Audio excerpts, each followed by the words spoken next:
Alright, good evening po ladies and gentlemen. It's another session po for verbal ability under the English subject. So, good evening po ladies and gentlemen. I'm Coach Kevin.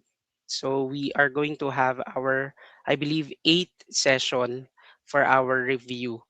So, without further ado, pero before po tayo mag-start, can I see number 2 sa ating comment section po dito sa ating um, platform na ginagamit para lang po malaman ko kung naririnig po ako sa end ninyo. Can I see number 2?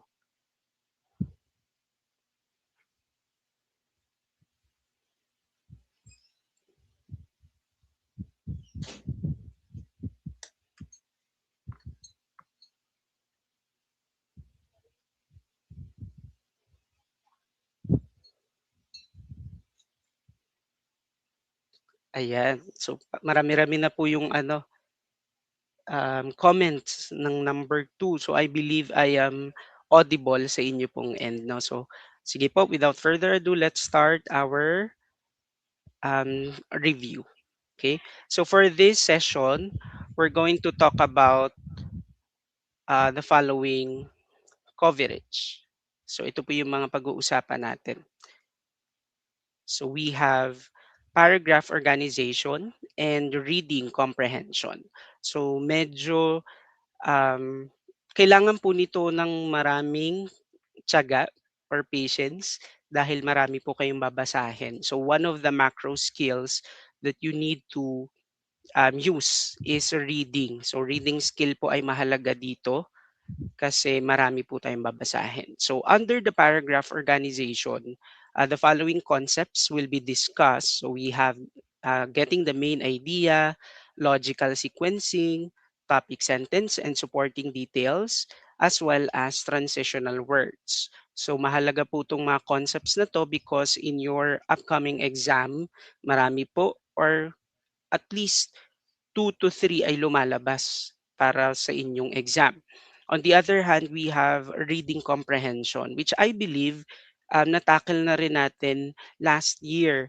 Ano po, so during one of the sessions ng ating verbal ability under the English subject, yung reading comprehension, we were able to discuss some of it. So this evening, ito po yung mga i-discuss natin, including main idea of the passage or the paragraph, as well as supporting details. We also have inference and interpretation, and of course, vocabulary in context. So, those things will be discussed or will be reviewed para po sa ating review this evening. For our first concept, we're going to focus more on paragraph organization. So what is paragraph organization? So for everyone's information, it is essential in English. So mahalaga po to. So paragraph is under the English subject.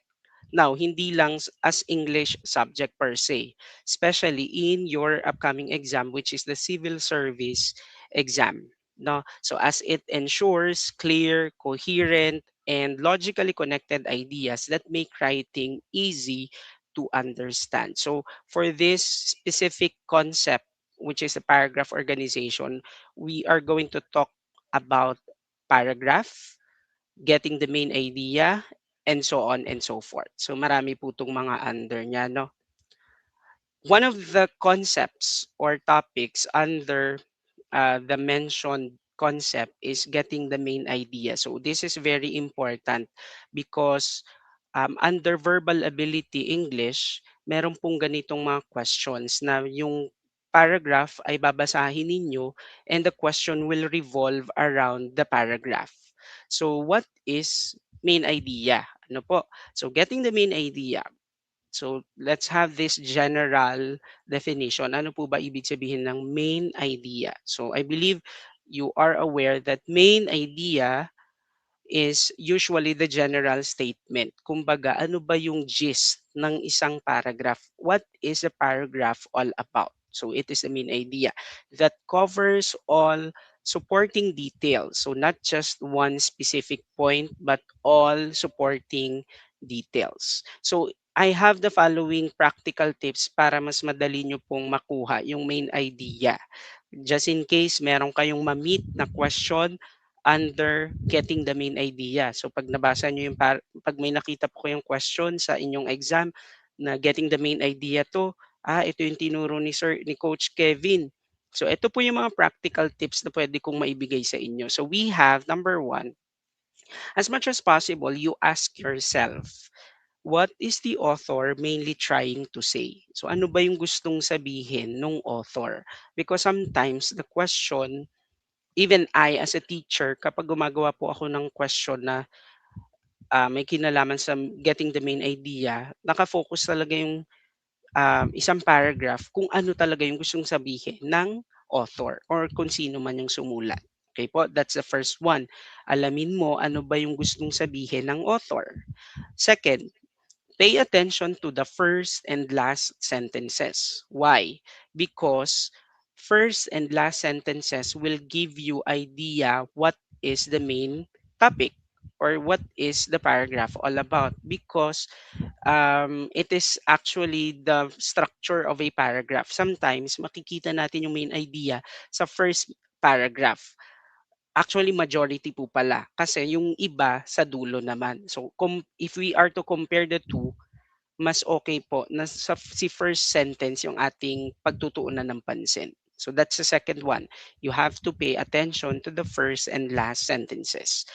Third one, as much as possible, you eliminate wrong choices first. Kasi kapag nabasa nyo po yung um, paragraph and then may question about getting the main idea and nandun ka na sa choices, malalaman mo agad yon na parang wala namang sinabing ganito. So as much as possible, wag mo nang pagtuunan ng pansin yon. Try to eliminate maling choices or yung mga wrong choices na nakita or na-encounter po ninyo. Okay po? The fourth one is you have to summarize the paragraph in one sentence. So this is actually a skill, medyo challenging. Kasi mag-iisip ka, ano ba yung paragraph about? What is a paragraph all about? So habang binabasa nyo po yung paragraph, habang nasa exam po kayo, no, try to give one idea na naintindihan mo doon sa paragraph. Yun po yung sinasabi ni number 4. As much as possible, you summarize the paragraph in one sentence. And lastly, we have manage time wisely. Kasi baka po dito na kayo masyadong mag-dwell sa paragraph, sa pagbabasa ng paragraph. As much as possible, you manage your time wisely kasi hindi lang po yung paragraph na yun yung sasagutan ninyo. As you go along, marami pa kayo. May gaya po ng sa ibang subjects, may math and other coverage ng ating civil service exam. So, yun po yung huli. Actually, minention ko lang po yun kasi baka lang pag nasa exam na kayo, ang tagal ninyong magsagot ng isang question na may isang paragraph. So, you have to double time and it is part of managing your time wisely. So, I hope naalala po yung limang yan kasi meron akong sample dito. Okay po? So, I have a sample here, a short paragraph which you have to read and give the main idea. Okay po? So, I'm going to give you a minute. So, you have to read this short paragraph and try to give your answer. So, pwede nyo pong i-type yung sagot ninyo sa ating comment or chat box para malaman ko kung ano yung sagot ninyo for this specific paragraph. Sige po. I'm going to give you 1 minute.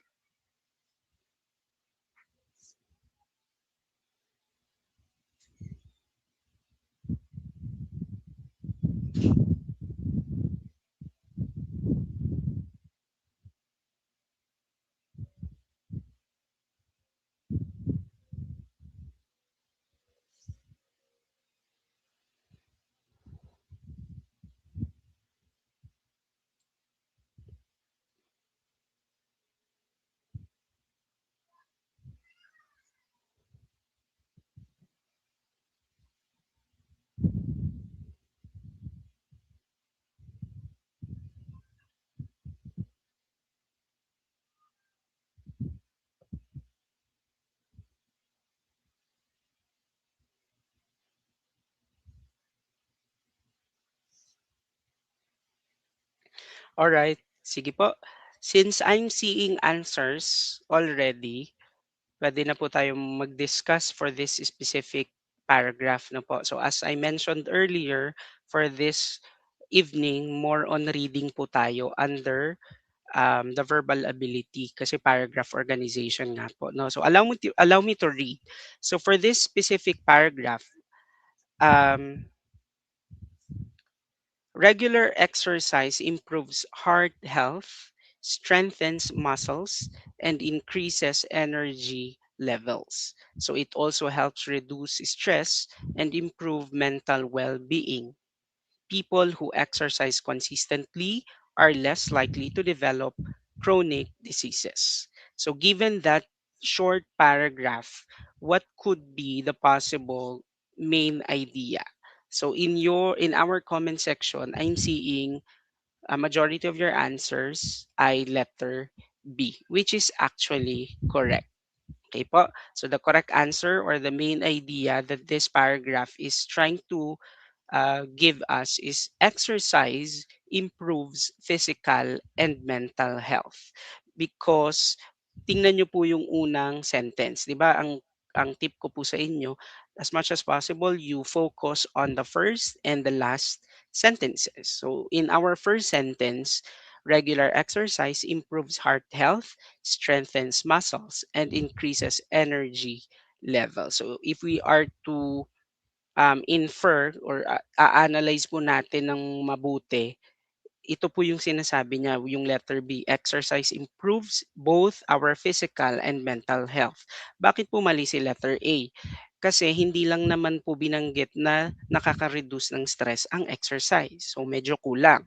On the other hand, we have C, chronic diseases are dangerous. So although it was not mentioned sa paragraph, we automatically know na chronic diseases talaga are dangerous. However, that's not the main idea of this short paragraph. Letter D, mental well-being is important, which is actually true, but talk about main idea of this paragraph, medyo malayo siya. Okay po? So if we are to analyze the following choices, letter B po ang pinaka sagot. Okay po? And I think very good majority of you tama naman po ang sagot, letter B. So, that's just an example of a paragraph na kukunin po ninyo yung main idea. So, let's go to the questions that I prepared para po sa inyo. So, let's have question number 1. So, here, another paragraph that you need to read. So, bibigyan ko po kayo ng time and try to give your answer sa ating comment section. Okay po? Timer starts now.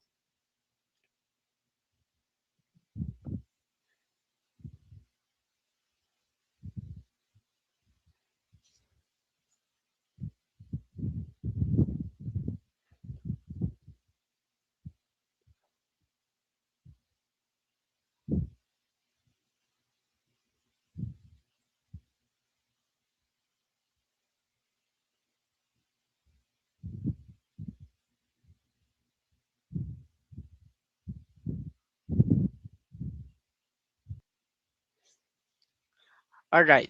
So for question number 1, since I'm seeing answers already, ayan, there are two possible answers. Kasi nakikita ko sa ating comment section, merong sumagot ng C, merong ding sumagot ng B. Okay, so tingnan po natin. Ano po? Allow me to read the paragraph. So the paragraph goes like this. Some employees appear productive because they remain busy throughout the day.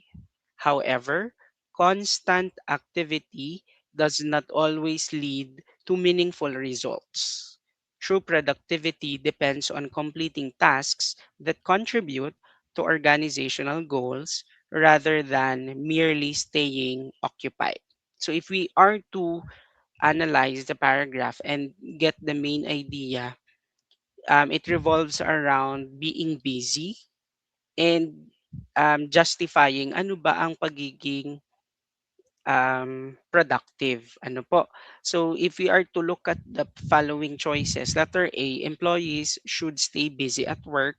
I believe that's not the answer because if we are to analyze second sentence, however, constant activity does not always lead to meaningful results. So, hindi po siya pasok.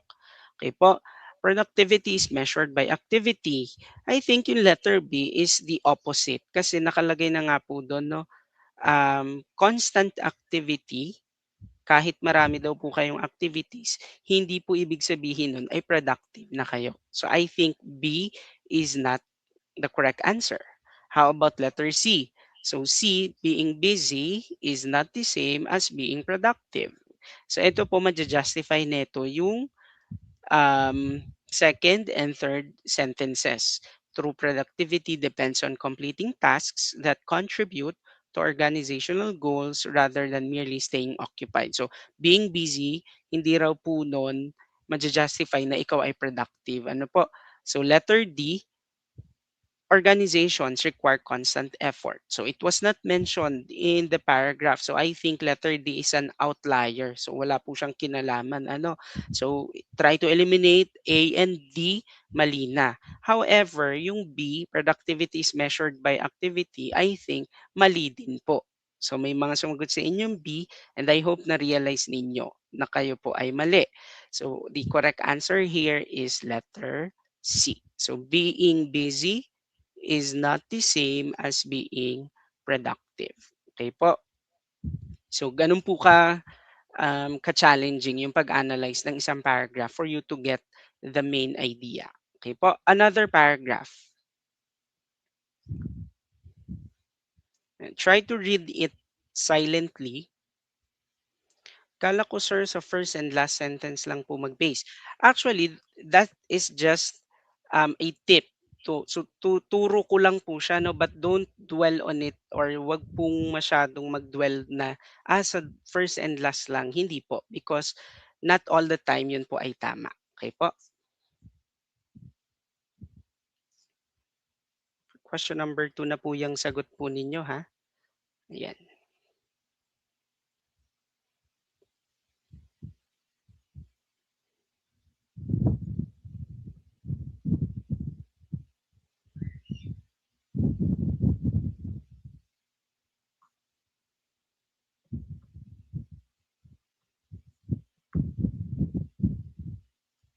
Ayan, since majority of you already had your answers, let me read the second paragraph. So, second paragraph goes like this. Training programs that focus solely on technical skills may produce competent workers, but they often overlook interpersonal abilities. So, meron po tayo dalawa agad na ideas. Ano po? Skills such as communication, adaptability, and teamwork are equally important in ensuring long-term professional success.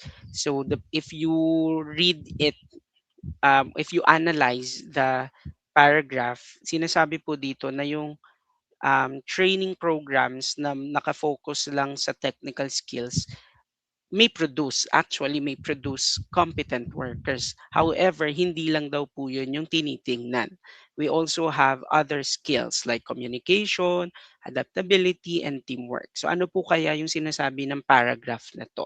So is it A, soft skills are o yung soft skills po dito, yun yung communication, adaptability, and teamwork are as important as technical skills. B, technical skills are essential. C, training programs are ineffective. Or letter D, workers lack interpersonal abilities. So, kung binasa nyo yung paragraph and inisa-isa nyo yung choices, I believe malalaman ninyo or mai-eliminate na tayo agad. Alin po yon? C and D. Kasi yung mga sentences na yun, parang kinontra naman masyado or masyadong negative about the paragraph. So training programs are ineffective, workers lack interpersonal ability. So masyadong negative yung dating. On the other hand, we have A and B. But if we are to compare, I believe letter A is the correct answer. Okay po? So A po ang sagot dito because gagaya nga po ng sinabi sa paragraph, yung letter B technical skills may produce competent workers. Those are actually that is actually important or essential. However, hindi lang yon. So, if we are to compare A and B, I believe A is the correct answer. And yon, natuwa naman po ako kasi marami po sa inyo ang tama ang sagot, which is letter A. Okay po. I believe this is the last question under getting the main idea. After this, we'll proceed to the next concept. So, let's utilize the time to read the next paragraph. Ipo, you have 1 minute.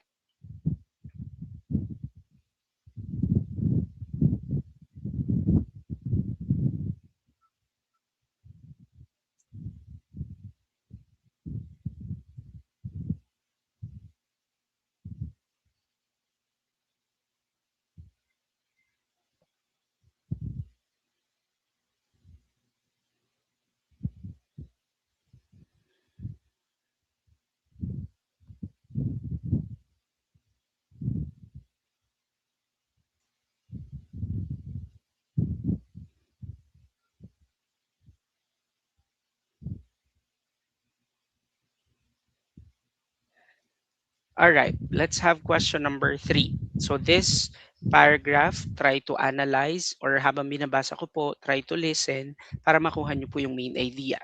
So although rules are essential in maintaining order, excessive regulations may hinder creativity and initiative. When individuals fear making mistakes, they often avoid proposing new ideas. A balanced system encourages compliance while still allowing innovation. So this paragraph, if we are to analyze it properly, na makikita po dito na rules and regulations are actually essential or important. Kumbaga, it's vital, 'di ba? Para ma-maintain po yung order. However, meron pong contradiction dito. Excessive regulations, kapag masyado raw pong mahigpit, may hinder creativity and initiative. So, as much as possible, you try to translate it on your own kung paano mo mas maiintindihan. Okay po? Now, let's get the main idea of this specific paragraph. So, letter A, is it about rules prevent disorder? So I think wala pong ganong sinabi sa paragraph. Ano po? How about letter B? Too many rules hinder innovation. Okay? So medyo malapit naman. Okay po? Letter C, creativity causes mistakes, which is not mentioned in the paragraph.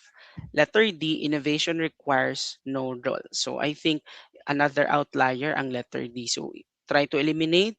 A, C, and D are all correct. So if we are to give the correct answer, I believe, marami po sa inyo ang sumagot no ng letter B, which is actually correct. So too many rules hinder innovation. So very good, naintindihan naman.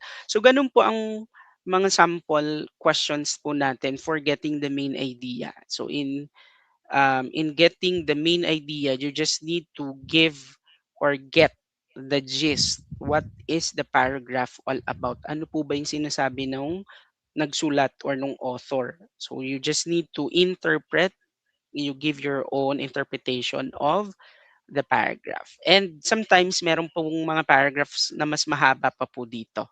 Okay po? And again, yung huli kong pong bilin, manage your time wisely because in our review yan, binibigyan ko kayo ng time to read but as much as possible, nagdo-double time po tayo. Ano po? Okay? So let's have another topic which is the logical sequence. So I believe kung may mga umattend naman dito last year, na-discuss ko na po ito. No? So yung logical sequence, there are 4 to 5 sentences na hindi naka-arrange ng maayos. And what you're going to do is you have to arrange it logically. So alin ba yung naunang nangyari, pangalawa hanggang dulo. So allow me to read what is in our presentation. So logical reasoning in a nutshell is the ability to think clearly and systematically by connecting ideas in a way that makes sense and leads to a valid conclusion. Okay po? So in this case, you have to think of something na makakatulong po sa inyo to help you connect one idea to another. And later, After po ng isang sample, magbibigay po ako ng konting tips para makuha po ninyo on how to arrange logical sequence. So in civil service examination, logical reasoning means choosing answers that are consistent, so as much as possible. Ito yung nangyari, pangalawa, pangatlo. Coherent, kumbaga yung sinasabi ng first statement connected sa second, sa third, hanggang sa dulo. And supported by facts rather than guesses or emotion. So meron tayong basis kumbaga.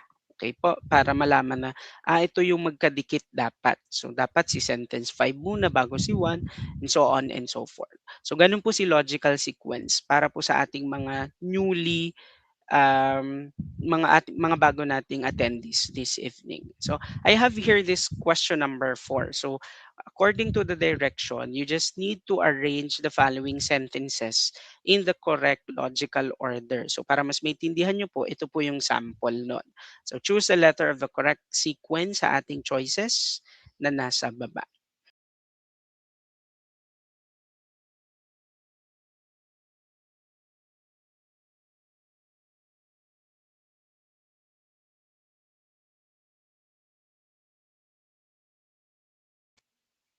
Sige, let's continue. So, for question number 4, again, you have to arrange the following sentences.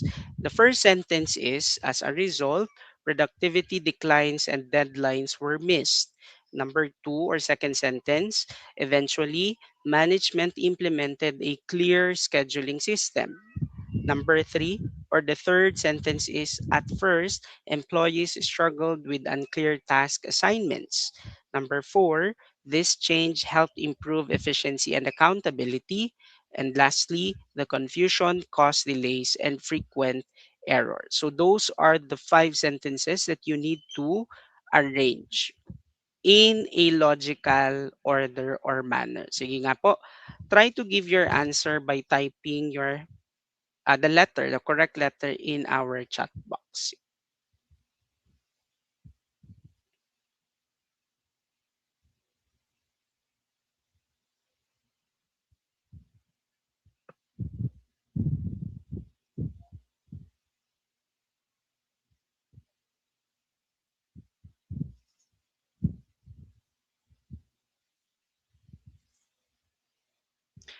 All right, so I'm seeing answers already. So I think, sige, start na po tayo i-discuss what's the correct answer here. So again, since we are talking about logical sequence, you just need to arrange the following sentences. Now, first thing that you need to do is identify asan ba yung unang event, alin dyan yung unang nangyari. So that's the first task. You need to determine alin ang unang nangyari. So given the 5 sentences, I believe it's number 3. Tama po ba? Agree po ba ang lahat? Because of the keyword at first. So, yan po ay number 1 tip ko sa inyo. Look for keywords that might help you determine first ba siya, second ba siya, third, fourth, or last. So, in this case, at first, employees struggled with unclear task assignments. Yun po yung unang nangyari. Okay po? So, given that that is the first event, number 3 siya. So sa choices, yun po agad yung titingnan nyo. Okay po? Alin dyan yung may number 3 being the first event. So I think pwede na nating i-eliminate si letter C at si letter D. Okay po? So, para mas mapadali po yung buhay natin sa pagsagot ng logical sequence, that is actually one tip or strategy po, no, or technique. So, kapag nalaman mo na, ito yung unang nangyari. So, sa choices, ito lang, may iwan. A and B ang naiwan. Now, let's proceed. After that, I think the next thing that happened is nagkaroon ng confusion. So which is number 5. So the confusion caused delays and frequent errors. Now, para mas maintindihan nyo po habang ako ay nagdi-discuss, ini-next slide ko na po para maintindihan ninyo ano yung sinasabi ko. So the second thing that happened here, actually, Puwede or possible po si number 5 at si number 1. However, kapag inarrange niyo po 'yan at binasa niyo sunod-sunod, malalaman at magigets po ninyo na, dapat si number 5 muna bago si number 1 because listen as I read or arrange it properly. At first, employees struggled with unclear tasks assignments. The confusion caused delays and frequent errors. As a result, productivity declined and deadlines were missed. So if you notice, nung binasa ko po yung 351, there is a logical order. Kumbaga, ito yung first na nangyari, ano ba yung naging result? Ah, yes na nangyari and merong keyword ulit tayo na as a result. So productivity declined and deadlines were missed. The next thing or event na nangyari po dyan ay yung number two. Eventually, management implemented a clear scheduling system. And lastly, yung number four, this change helped improve efficiency and accountability. So yun po yung pinakahuli, yung number four. This change helped improve efficiency and accountability. Now, I think may mga sumagot po sa inyo ng A, very good. Pero meron po sa inyong mga sumagot na iba. And as I am reading your comments, yan, may mga nag-change pa ako ng answers. Instinct ko talaga yung A. It happens. That's normal. Guys, that's normal. Pero pag kayo po ay nasa exam na, as much as possible, you follow your instinct. Okay? Kasi kagaya nito, A na po pala yung sagot ninyo, pinalitan nyo pa. Now, bibigyan ko po kayo ng tip on how to answer logical sequence. Kasi kung mapapansin po ninyo, basahin natin yung mga unang words ng bawat sentence. As a result, eventually, at first, this change, the confusion. So if you notice, dun pa lang sa mga unang words or group of words or phrases, medyo magkakaroon po tayo ng idea na, ito ay una, ito ay huli, ito ay dulo. Kasi halimbawa, yung number four sentence po, basahin ko po this change helped improve efficiency and accountability. So given na meron pong this, yan po ay pronoun. Kapag gumamit ka ng this, dapat po may antecedent ka na tinatawag. May tinutukoy ka. Sino tong this na to? So in our case, kapag sinagutan nyo po to at may nakita kayong ganyan, that's a good realization na hindi ito yung unang sentence. Ganon din po, eventually, kapag gumamit ka ng eventually, may nangyari na una. So, imposibleng ito yung una. Ganon din po kay as a result, imposibleng yan yung mauna kasi result na agad. So, hindi mo pa alam kung ano yung cause. The confusion, wala ka pa pong idea ano ba yung confusion and why there is confusion. So, based on my explanation, sentence number three introduces the situation. And again, sentences 5 and 1 explains the effects of the problem. And of course, sentence 2 presents the solution. And lastly, sentence number 4 shows the result. So 3, 5, 1, 2, 4 is the correct answer, which is letter A. Ito po. Yung next slides po natin, yung mga susunod na slides, don't worry, we're going to focus more on getting the correct answer sa logical sequence. Because wala naman talagang, um, ano ba, how do I say this? Walang formula sa pagsagot ng logical sequence. You just need to have, kailangan nyo lang magbaon ng tips. So here are my tips. The following are my tips in answering logical sequence. Okay po? Specifically in your civil service exam. So number one, find the opening sentence first. So kagaya po nung kaninang sample natin, at first ginamit, di ba po? So the correct first sentence usually introduces the topic, person, or situation. So kagaya niyan, dapat alam mo muna yung event or yung topic or yung tao na pinag-uusapan. Okay? Number two, hindi po dapat si opening sentence or si first sentence ay nagsisimula sa pronouns. Kagaya nung nabanggit ko kanina, this, they, it. Imposible pong mauna yon kasi kailangan po noon ng antecedent na tinatawag. Okay po? Third, first sentence does not start with transition. transitional words. Hindi imposible rin pong mauna yung mga transitional words kagaya ng therefore, however, finally, okay po? Those words, iba po yung tinutukoy nun or kaya siya ginamit is because there are two ideas na pinagjo-join. So later madi-discuss din po natin 'yan. Basta tandaan niyo po na ang first sentence walang transitional words like therefore, however, and finally. And from the word itself, transitional device or word. So dapat may isang idea muna going to another. And lastly, eliminate choices that begin with dependent or vague sentences. Yung medyo mm, magulo. Yung parang may sinasabi na agad siya pero hindi pa alam kung ano yung topic. So yun po yung tinatawag nating vague sentences. Bakit? Kasi posibleng siya ay gitna. Okay po. So tandaan niyo po 'to na yung mga sumusunod na binanggit ko, tandaan na yung first sentence usually it introduces the topic, the person, or the situation. Does not begin with pronouns, does not start with transition words, and you have to eliminate choices that begin with dependent or vague sentences. Una pa lang po 'yan. So talk about first sentence or opening sentence. Okay po. Number two, another tip is look for time markers. Kasi, yun, kagaya kanina, nalaman natin na, siya yung una kasi merong at first. Eventually, ibig sabihin gitna.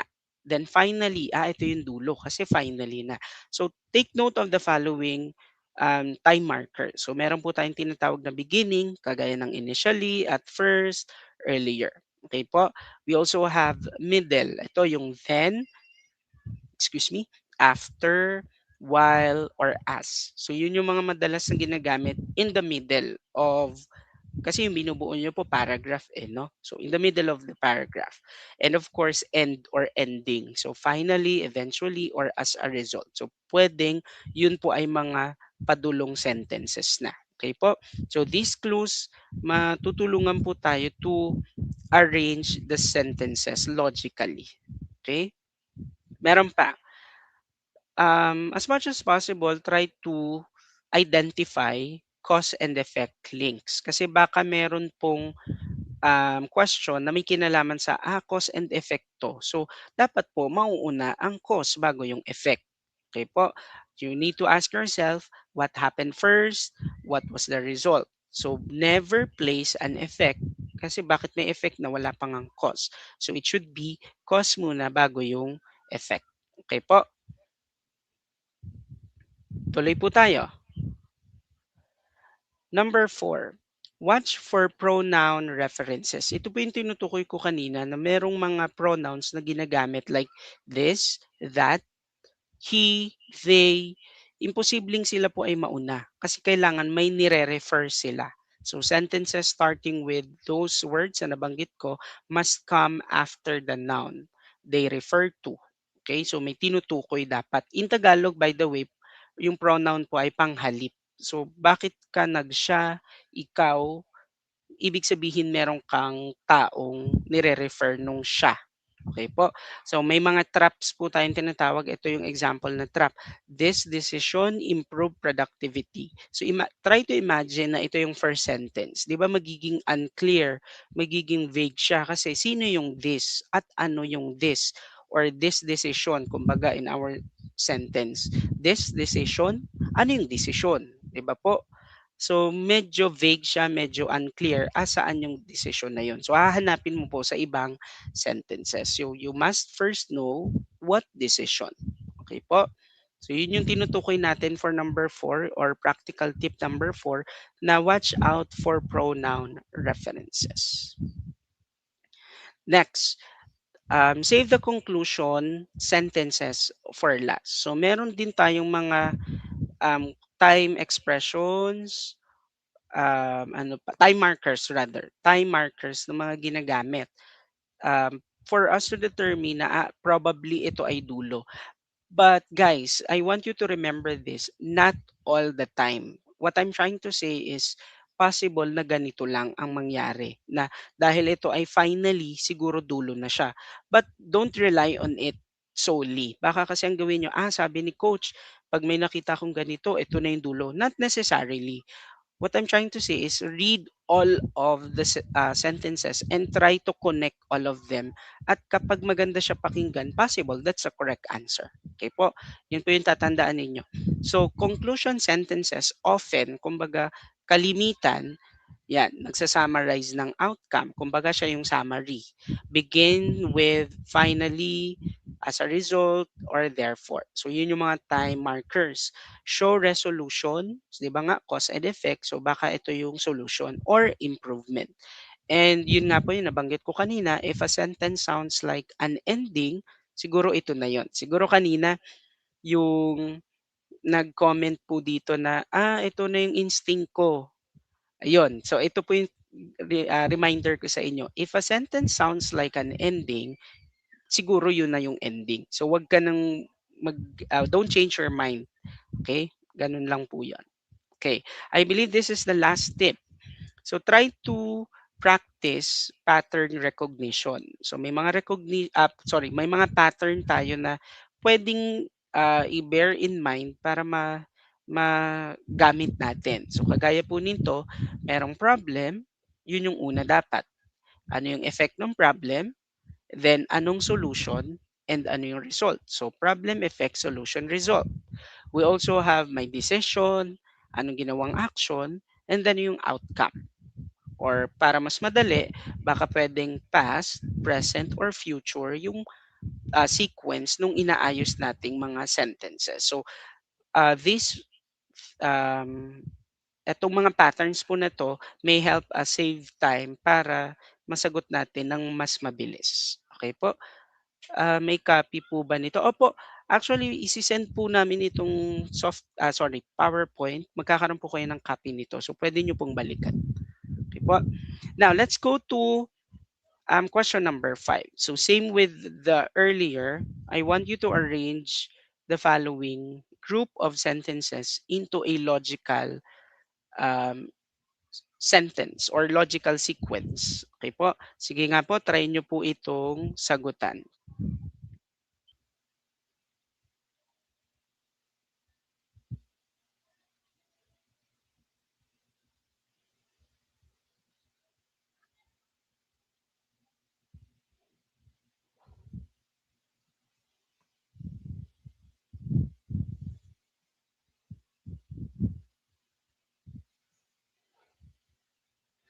Alright, I'm seeing answers. Merong sumagot ng D, merong sumagot ng A. Meron ding isa, letter C. So, which is which? Ulitin ko po, gamitin niyo po yung mga binigay kong tips for you to determine the correct answer. Okay po, sige po. I'm going to show you the correct answer para mas maintindihan niyo po as I discuss. Okay po? So for this specific question, the correct answer here is letter D. So it's 4, 1, 2, 3, 5. Okay po? Now, isa-isahin natin yung mga sentences para mas maintindihan po natin. By the way, explain ko muna bakit 4, 1, 2, 3, 5. Sentence 4 shows the start. So yung number 4 po ay yung initially. Okay? So yun po yung time marker natin. Initially, the team drafted a proposal outlining their plan. So 4 agad ay ang number 1. So tingnan nyo po, sa choices, ang may 4 ay A, C, and D. So try to eliminate letter B. So fortunately, wala namang sumagot ng B. Yan. So proceed po tayo. Sentence 1 follows with feedback. So yung 1 po, kasi ano ba yung number 4? Initially, the team drafted a proposal outlining their plan. So may ginawa po silang proposal or nag-draft po sila ng proposal. Now, probably the next thing that happened there is after reviewing the proposal, the committee raised several concerns.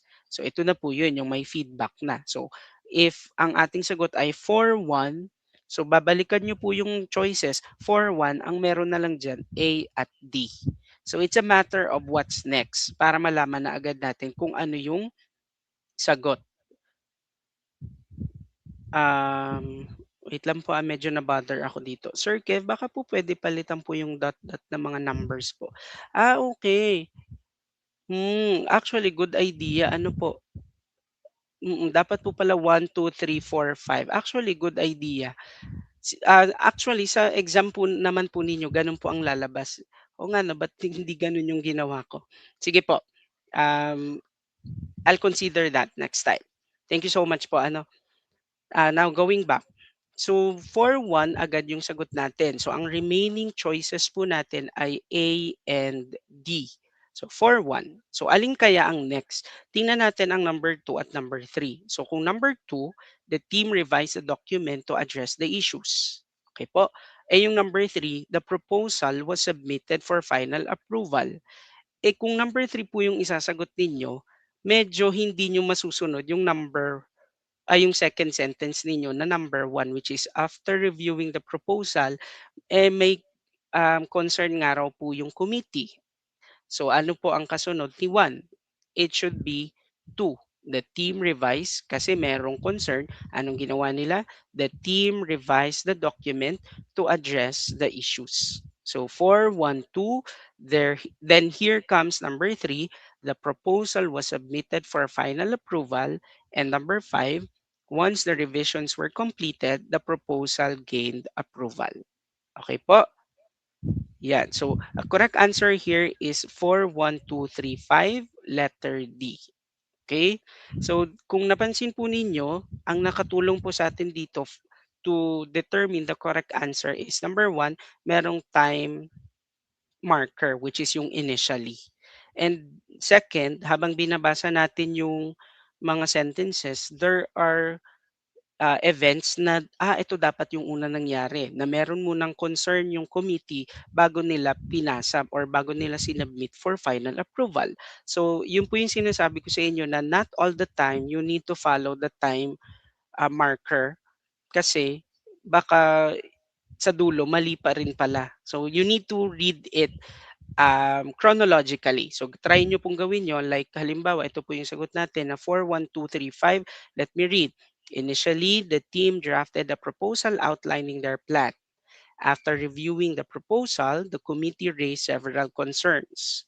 The team revised the document to address the issues. The proposal was submitted for final approval. Once the revisions were completed, the proposal gained approval. Okay po? So, ganun po yung pagsagot ng ating logical sequence. Yeah. Next po, I think this is the last item for our logical sequence because we're going to proceed to another topic. Sige po, bigyan ko po kayo ng time to read this specific question.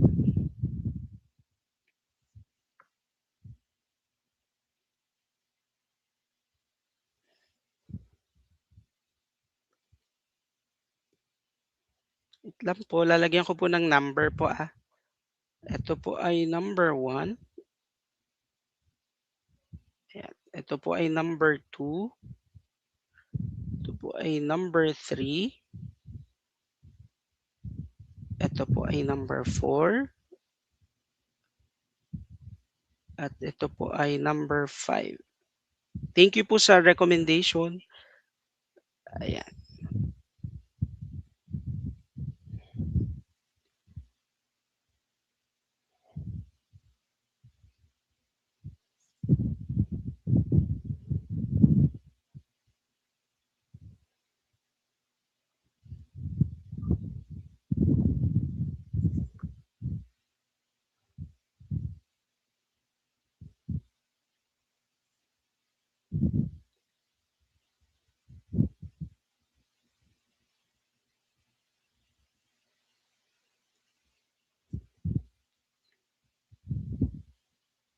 Okay. So since marami na pong sagot, akong nakikita, majority are letter C. Okay, so let's try to analyze the sentences. So if you notice, ano pong sabi ko, unang gawin, look for the first sentence. So kung babasahin natin yung number 1 sentence, meron agad because of this habit o may this agad. Ano po yung habit na yon? So mali agad yung 1. He stayed up late. So medyo ito pasok to kasi ito yung parang introduction. He stayed up late using his phone every night. So pwedeng pasok siya, no? So iwan natin si number two. Over time, his work performance, his agad. So meron agad pronoun. Eh di ba ang sinabi ko po sa inyo ay as much as possible wala pong pronoun sa simula. Number four, as a result. So as a result, meron na agad result. So ano ba yung cause? Bakit may result agad? And lastly, this decision. So ano yung decision na yon?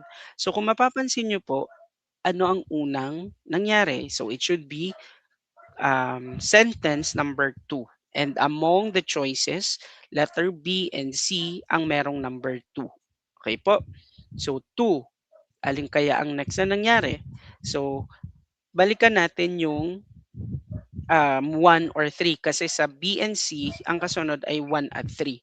So 1, because of this habit, he often felt exhausted during the day. Or yung number 3, over time, his work performance began to suffer. So I think yung number 1 po ang pasok nakasunod ni number 2. Bakit? Kasi nga, he stayed up late using his phone. So because of this habit, yung cause, staying up late, ang effect, because of this habit, he often felt exhausted. So nakukuha po 2, 1. So I think letter C na po ang ating sagot. So by doing that, madali nyo pong masasagutan ang logical sequence. So na-eliminate nyo po agad si A at D, ang naiwan ay si B at C. Therefore, habang ina-analyze nyo, nakukuha nyo agad na 2, 1, 3, 4, 5 is a correct answer. Para mas maganda po pakinggan, let me read yung correct answer para malaman nating, logical sequence nga siya. So let me read.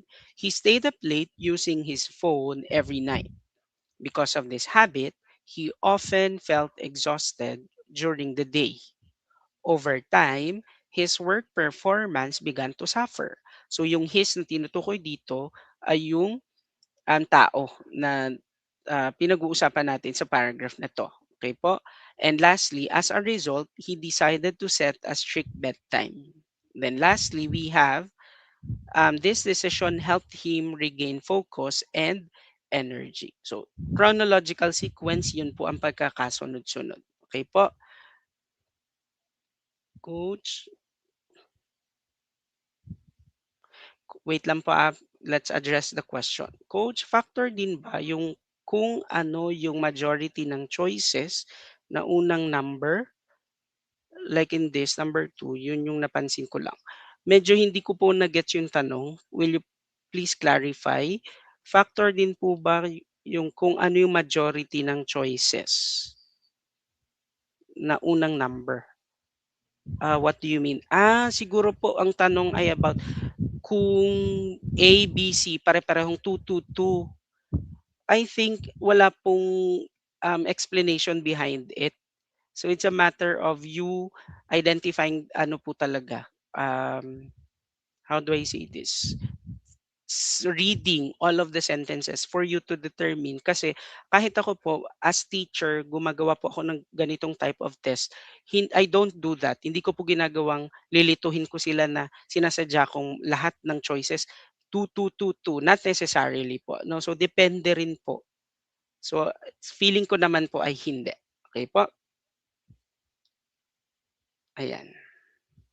So that's about logical sequence. So marami po kayong may encounter na ganyan.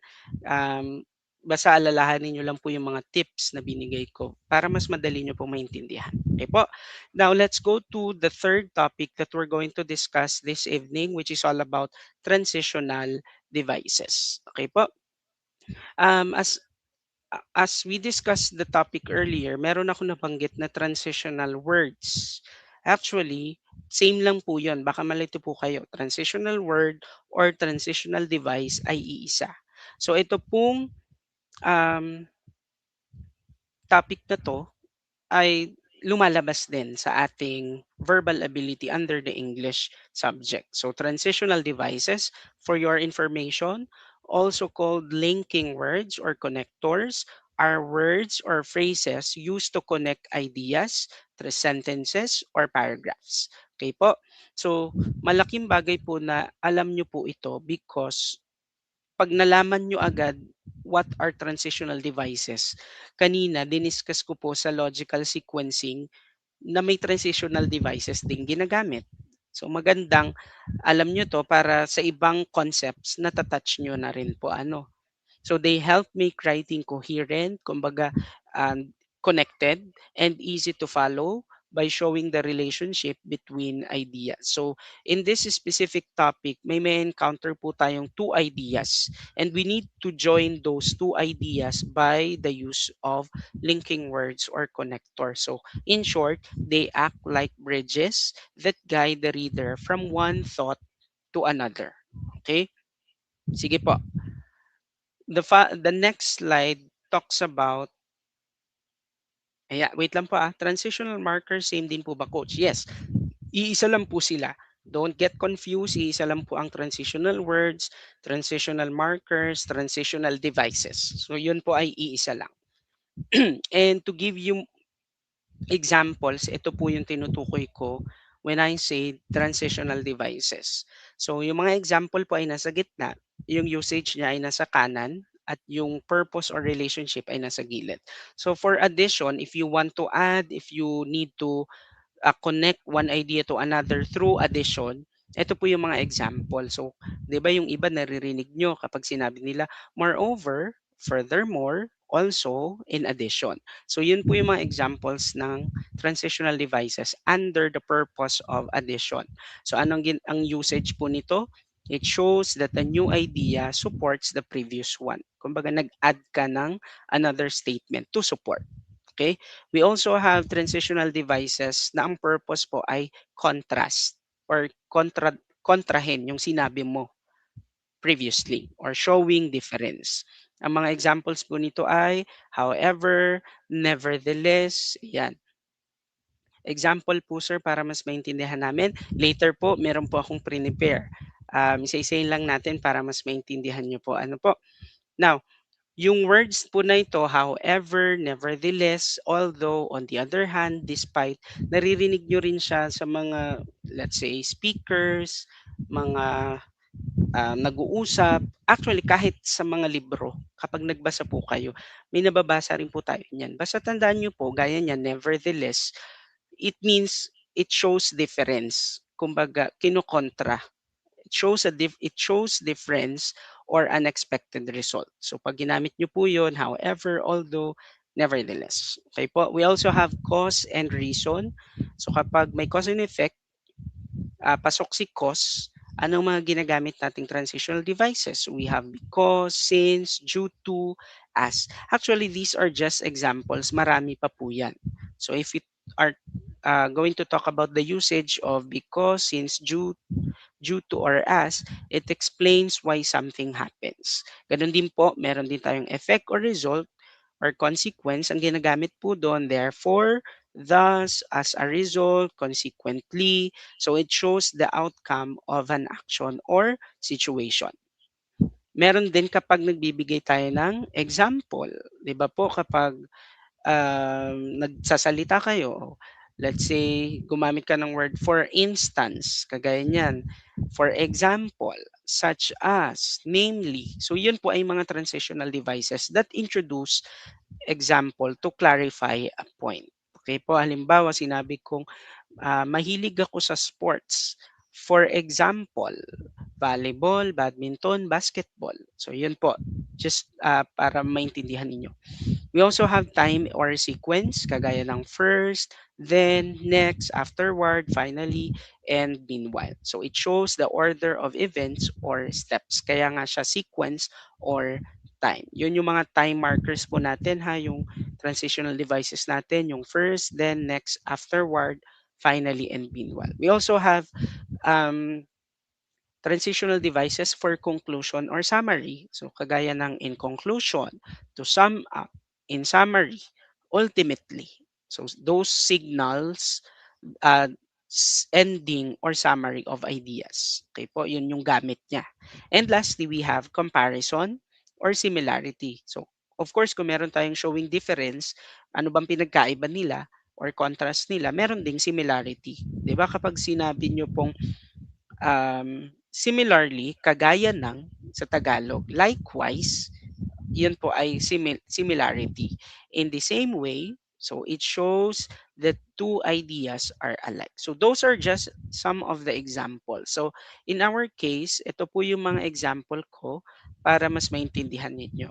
So example sentences using transitional devices. For number one, the new policy improved employee morale. Blank productivity increased. So kung tatanggalin natin dyan yung moreover, mapapansin nyo po agad na the second sentence just adds more information about the first statement. Yung sinabi natin sa unang sentence, the new policy nag-improve daw ng employee morale.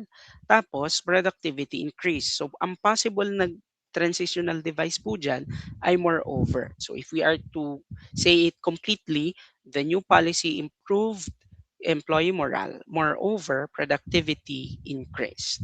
Okay po, nakukuha po yun. So moreover, addition, nag-add ka lang ng information. Next, he studied hard for the exam. However, he did not pass. Kung tatanggalin niyo po dyan yung however, he studied hard for the exam. Blank, he did not pass. So contradicting. Kaya po tayo gagamit ng however. Nag-aral naman siya pero hindi siya pumasa. So however po ang gagamitin natin to indicate or to show na merong contradiction between the two ideas. So yung first idea, he studied hard for the exam. The second idea, he did not pass. Okay po? So however is the correct transitional device. Ito naman po, yung number three. Take note, ang transitional devices po ay hindi lang sa gitna ginagamit, pwede rin pong sa unahan. For example, because of the heavy rain, the event was postponed. So natigil daw yung event kasi umuulan. So because shows cause and effect. So cause siya, ang effect, the event was postponed. Okay po? So kung tatanggalin nyo yung because, magiging blank of the heavy rain, the event was postponed. So ang possible the transitional device ay because. Okay po? Isi-send po ba sa GC tong topic? Yes po. Actually, magkakaroon po kayo ng Drive. I believe Google Drive. Okay po. Yes po, meron po kayong copy po nito. Don't worry.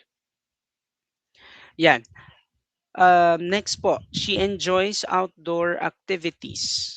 Ayan yung binigay kong example kanina, for example po, no? She enjoys outdoor activities. Ano-ano yung outdoor activities? Magsa-site ka, ang gagamitin mong transitional device.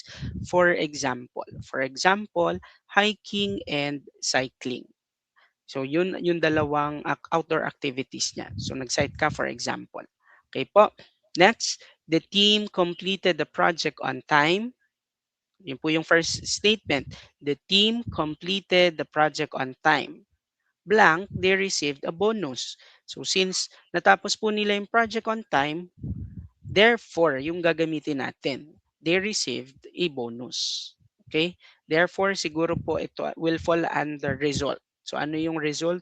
Nung pagtapos nila ng project on time, they received a bonus. Now, magbibigay po ako ng mga iilang tip. Actually, isang tip lang naman to.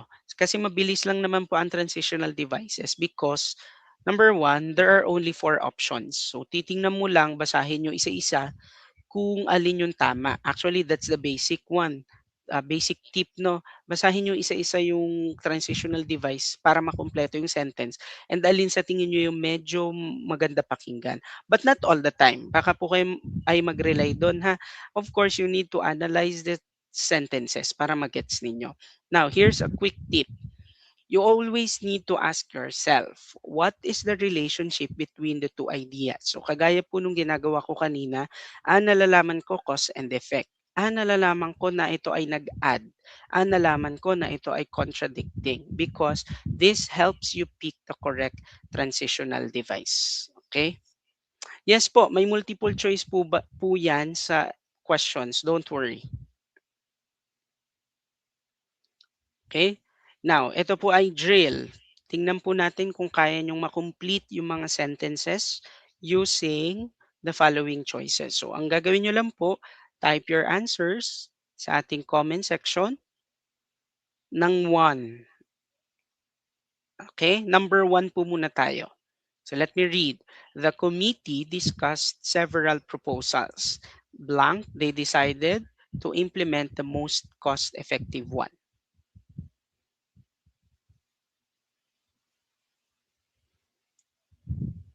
The committee discussed several proposals. Blank, they decided to implement the most cost-effective one.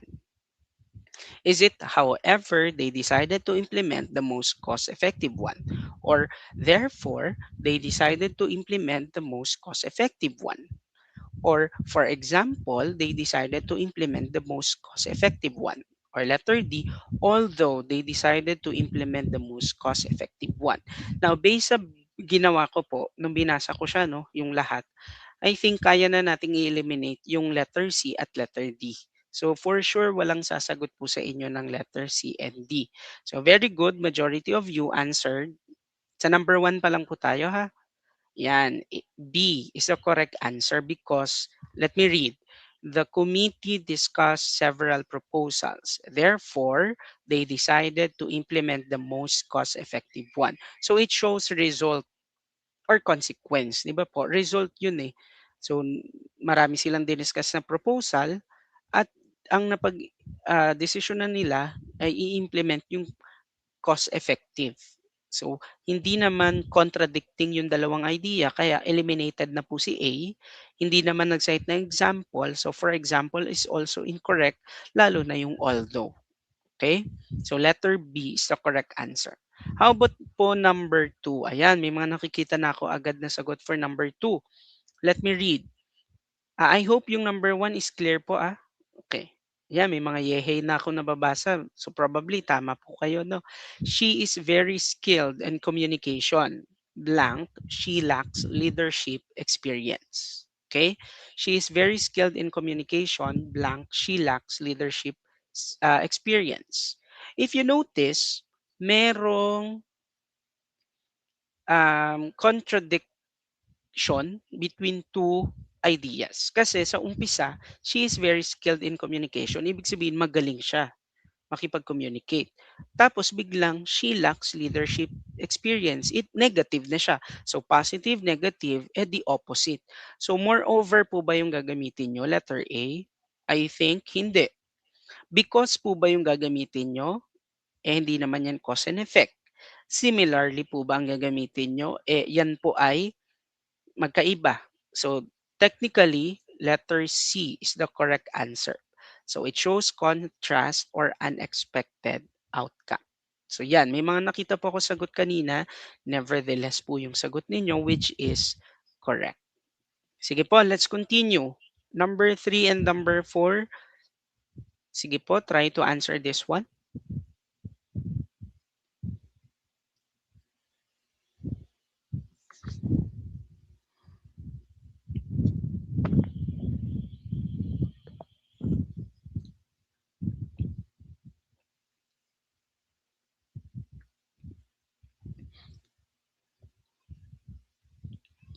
Number 3 and 4 na po tayo ha.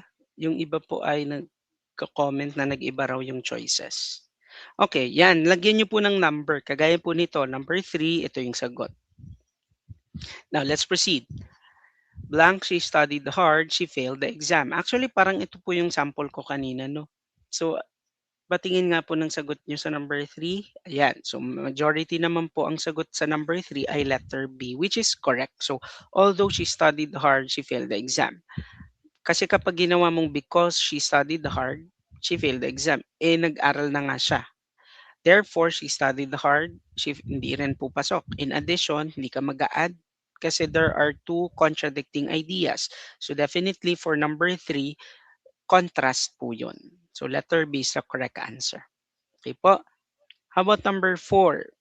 Yan, may mga nakikita na po kasi akong sagot. So I think enough naman yung time to answer the real questions. Number 4, he enjoys outdoor activities blank, hiking, cycling, and swimming. Yan. So for number 4, merong mga sumagot, letter A, which is actually correct. Yan. Kasi Mali po yung nevertheless kasi contradiction yon. In conclusion, summary. However, ganun din contrast. Hindi naman po hindi po ito contrast. Ito po ay nagbibigay ng example, mga outdoor activities. Okay po? Now, ito po yung pinaka-questions natin. Yung kanina po ay mga drills lang. So this time, ito po yung mga sample questions na natin. Okay po? So choose the letter of the most appropriate transitional device to complete each sentence. For question number 7, the manager gave clear instructions. Blank the team completed the task efficiently. Ano po ang sagot ninyo for question number 7? Baka po nalilito po kayo ba't nag-jump tayo sa 7 ha? Ito po yung mga questions ng 1 to 21 questions ko. Tapos yung mga drills po natin, ibang numbering po yun. Okay po, yan. Lagyan nyo po ng number yung sagot ninyo for me to analyze or determine na yun po yung sagot ninyo. Okay? For question number 7, try to read all of the question o the choices. Ilapat nyo po, aralin kung alin yung appropriate. Is it as a result, the team completed the task efficiently? Nevertheless, the team completed the task efficiently although the team completed the task efficiently, or in contrast, the team completed the task efficiently. Yan. So marami naman po sumagot. Nakikita ko ang sagot nyo ay letter A. So very good. It shows cause and effect. Why? Ano ang cause? The manager gave clear instruction. Ano ang effect? As a result, the team completed the task efficiently. Okay po. So very good. Good job. Yan. Lahat po ng mga comment section nakikita ko number 7A. Let's proceed with question number 8. Same po. Just type your answer. Lagyan po ng number. Many employees worked overtime to meet the deadline. Blank, the project was completed ahead of schedule. For number 8, ano po kayong sagot nyo dyan? Many employees worked overtime to meet the deadline. Blank, the project was completed ahead of time.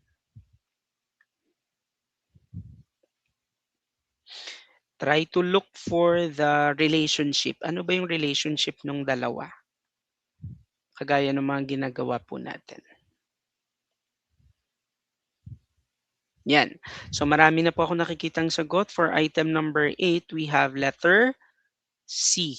Ayan. So as a result, because it shows effect or consequence. Ano ba yung naging consequence dahil many employees worked overtime to meet the deadline? Of course, as a result, the project was completed ahead of schedule. In addition, not so because nag-add ba ng information? Hindi naman kasi nga consequence or effect yung binigay. For example, nag-cite po ba ng example for this specific item? Not really. Despite, hindi rin. Hindi siya appropriate, kumbaga. Okay po, so definitely number 8, the correct answer is letter C. Ayan. Yehey, improving na. Yan yung mga gusto kong nababasa. So, magandang may self-assessment kayo na at least may improvement. Okay po? Next, number 9.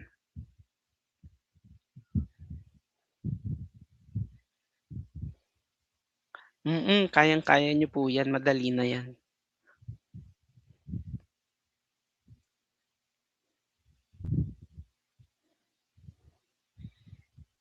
How about question number 9? Of course, you need to analyze, again, yun po yung lagi kong sinasabi, analyze what's the relationship between the two. So yung una, the first sentence, the program helps students improve their skills. Blank, it builds confidence and teamwork. So alin po kaya ang tamang sagot dyan? Is it in addition? In addition, it builds confidence and teamwork. However, it builds confidence and teamwork. Although, it builds confidence and teamwork because it builds confidence and teamwork. Ayan. So for number 9, marami na ako nakikitang sagot.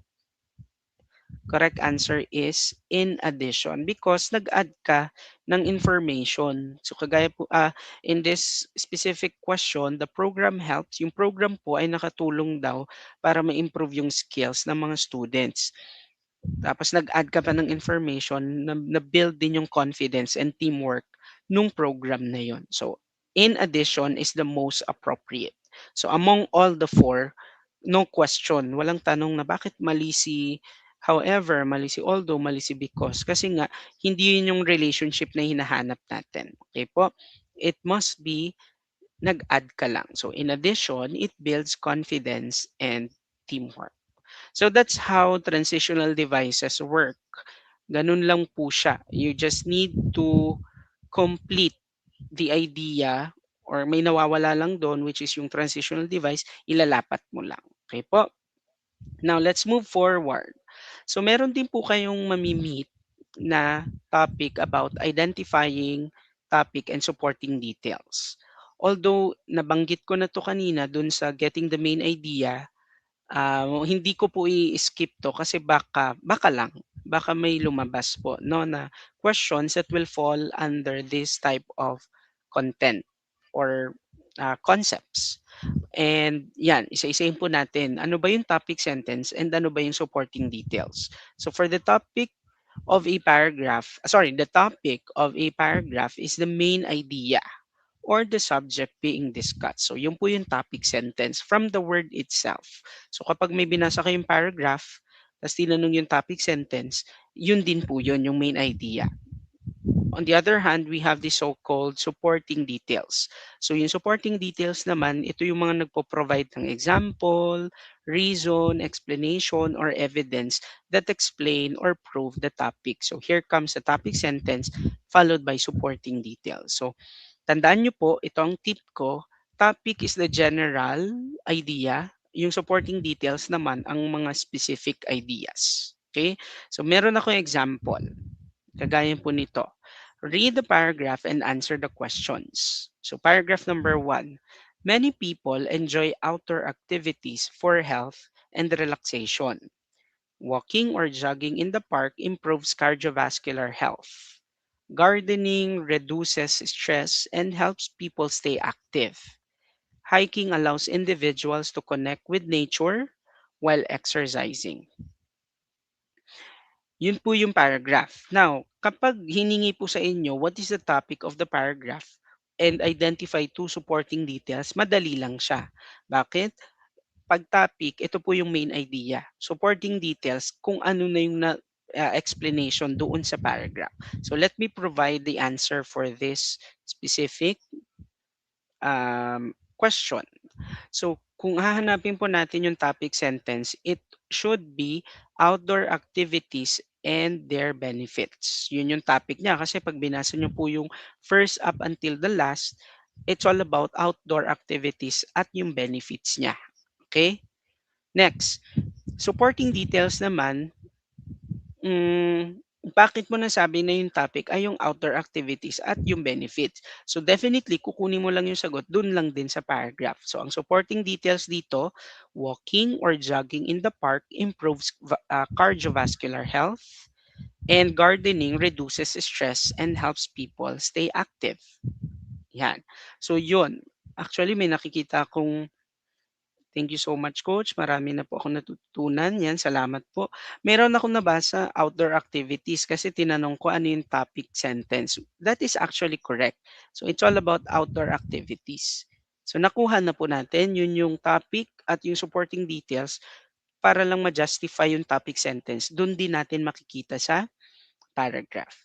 Now, sige nga po, try to read this drill para masagutan niyo po, ano po kaya yung topic nito at ano yung supporting details dito?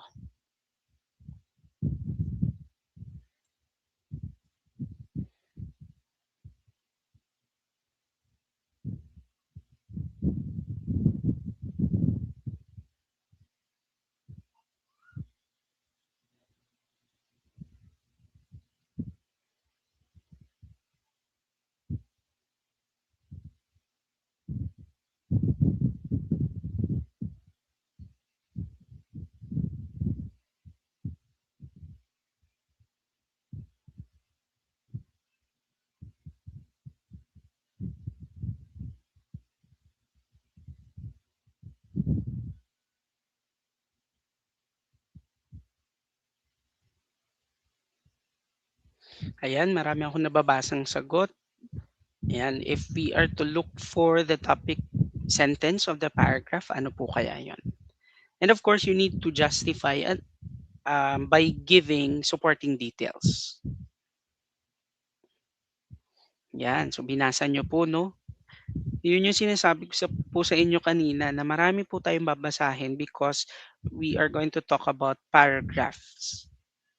Now, sige po, punta po tayo doon sa sagot. Yan. Actually, tama po yung mga sagot ninyo. So, merong sumagot, time management, struggles with time management. So time management challenges. So same lang po, no? Iba lang yung wording. But don't worry, sa inyong exam naman may mga choices 'yon. Etong ginawa ko po para lang drill natin na iti-test ko kung kaya nyong kunin on your own. So in our case naman, yan nakukuha po ninyo. So given this paragraph, our topic sentence, time management challenges in the workplace. Now, ano yung mga supporting details? Yan, naka-indicate po dun sa paragraph, although na-copy paste ko na siya sa baba, they often procrastinate on important tasks while focusing on less urgent work, and proper planning and prioritization help workers complete tasks efficiently. Okay? So, ganun lang po yung pagkuha natin ng topic and supporting details. Now, talk about identifying topic and supporting details. Ito po yung ah, quick tip ko para mas maintindihan ninyo. Although nabanggit ko na po 'to kanina. So for the topic sentence, just ask yourself, what is the paragraph mainly about? It's the general idea. Kumbaga ito yung gist. Okay? On the other hand, meron ding supporting details. Ang question naman dito, anong details yung nagpo-prove or nag-explain doon sa topic sentence? So those are what we call supporting details. So tandaan po that supporting details are usually facts, examples, reasons, or explanations. Kaya siya details. Okay po? Yan. Now, let's have question number 10. So for question number 10, I prepared a short paragraph. Then, babasahin niyo po siya. Tapos, sa baba, meron akong kinuhang line from the paragraph. And what I want you to do is identify whether A, topic ba siya or main idea, or B, supporting detail. So, you only have two choices here. Sige po, bigyan ko po kayo ng 30 seconds.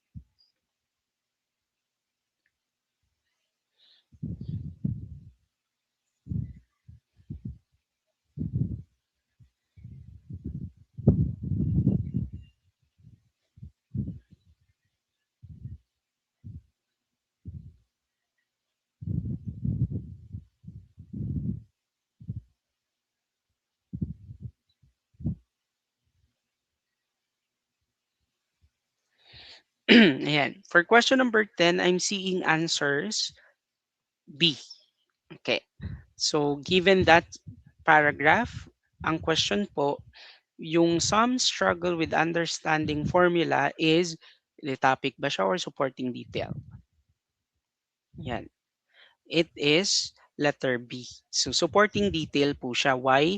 Because it gives a specific reason or example about why math is challenging. Because ano pa yung topic sentence dito? Ayun ay nabanggit ko. Math is challenging. That is according to many students. So, many students find mathematics challenging. Yan, actually may nabasa po ako sa comment. Mathematics is a challenging subject is the topic sentence. Very good. Ayan. Next po tayo. Question number 11. Read and type your answer sa comment.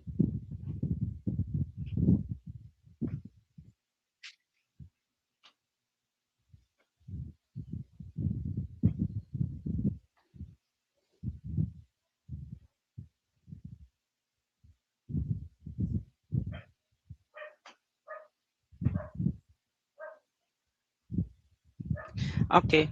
Since we only have two choices, madali lang po talaga ito, no? So, for this specific question, um, it's all about technology. So technology has changed the way we communicate. Social media allows instant messaging with people worldwide. Video calls let families stay connected despite distance. So ang tanong po ay, technology has changed the way we communicate is yan. So majority of your answers ay letter A, which is actually correct. So ito po yung main idea.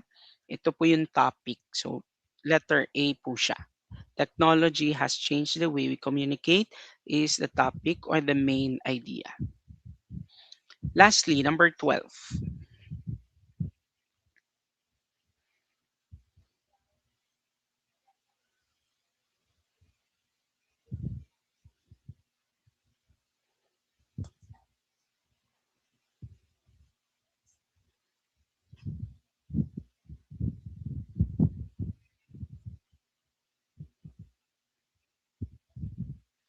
As much as possible, try to label your answers po. Baka yung iba nalilate lang. Kasi I'm seeing answers yan. Meron pong number, tama po yan. Number 12 is ito yung sagot. Yeah. So for this specific question, ang kinuha pong line ay stories let readers experience different perspectives and emotions. So ano po yan? Topic or supporting? So definitely yan. Number 12, marami akong nakitang sagot. Letter B is the correct answer.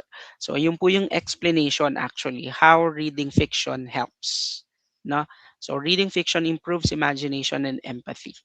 Yun po yung topic sentence. Supporting detail, stories let readers experience different perspectives and emotion. So as simple as that, that is all about paragraph organization. So medyo nakakaiyak siya kasi ang dami niyo pong babasahin. But uh, think of it as simple lang na kapag binasa mo na at naintindihan mo na kung ano yung instinct na sagot, focus ka na po doon. Okay? So, ganun lang po siya. Now, let's go to the next part of our discussion. I believe this is the second part. Medyo mabilis lang naman po ito kasi reading comprehension is quite broad, pero it's more on reading. Kaya nga reading comprehension. So, allow me to read. Reading comprehension is the ability to read a passage. So, kailangan nababasa nyo siya. But not necessarily nababasa lang. Kailangan naiintindihan or understand its meaning and answer questions based on it.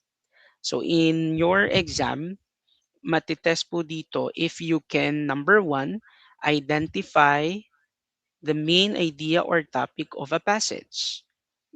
Number two, recognize supporting details. So, if you notice, yung mga nababanggit ko na po dito, mga nabanggit na natin sa previous discussion. Yun po yung ginagawa ko para mas ah, gradual yung ating discussion.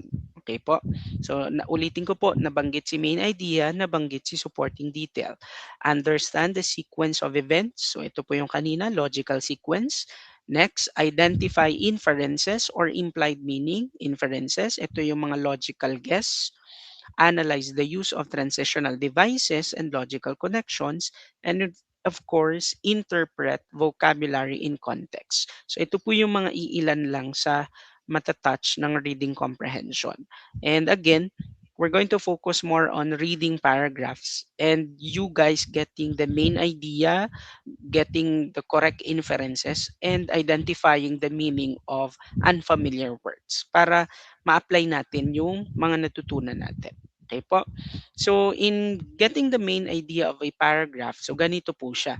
Meron kayong mababasang paragraph, merong question, tapos may choices. So, ano po yung apply natin dito? Yung kaninang ginawa natin, which is you just need to read the paragraph and get the main idea or the topic idea. So, same lang. In this case, meron na tayong A, B, C, D. So, medyo, kanina kasi ginagawa ko po ay gradual lang. Kanina, there are two options. So, this time, let's try to make it somehow difficult. I provided four options. So, try to read the short paragraph and answer the question. Okay po, type your answer. Ito po ay drill lang, hindi pa po ito part nung questions natin. Ano po?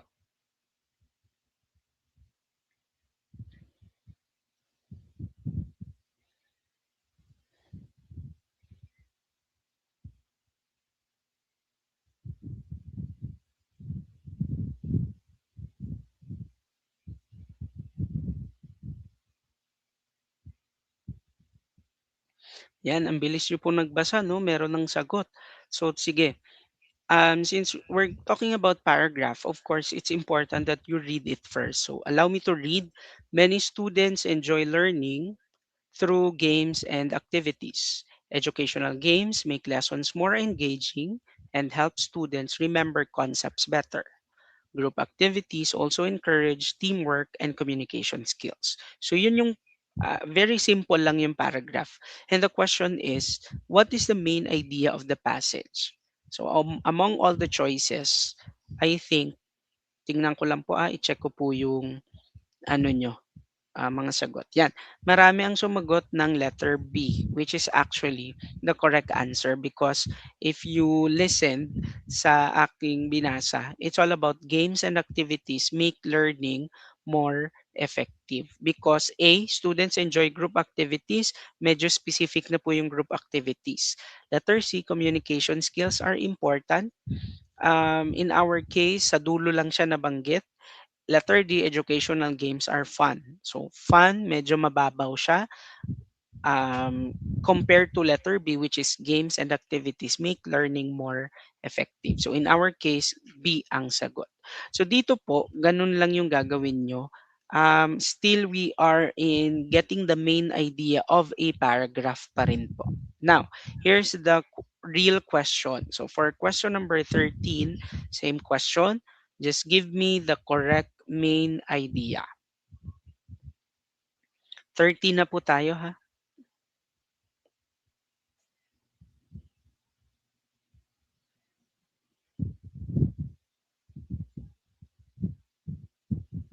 Okay po. Read it silently, then try to give the main idea.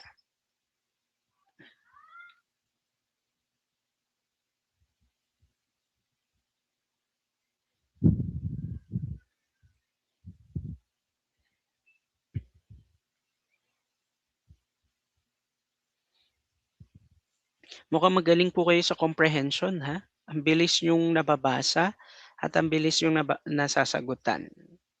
And upon seeing, tama din yung mga sagot ninyo.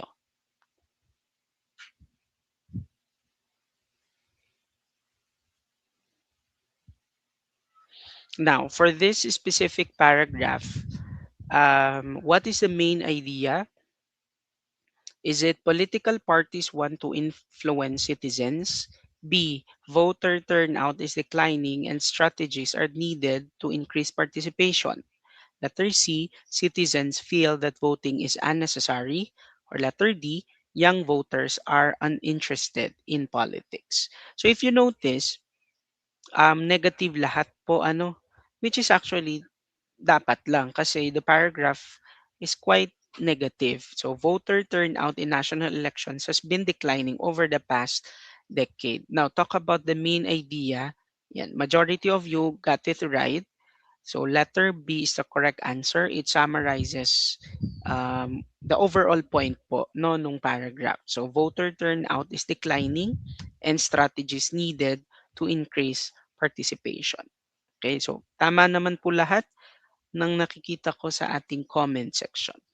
That's for question number 13. Now, let's proceed.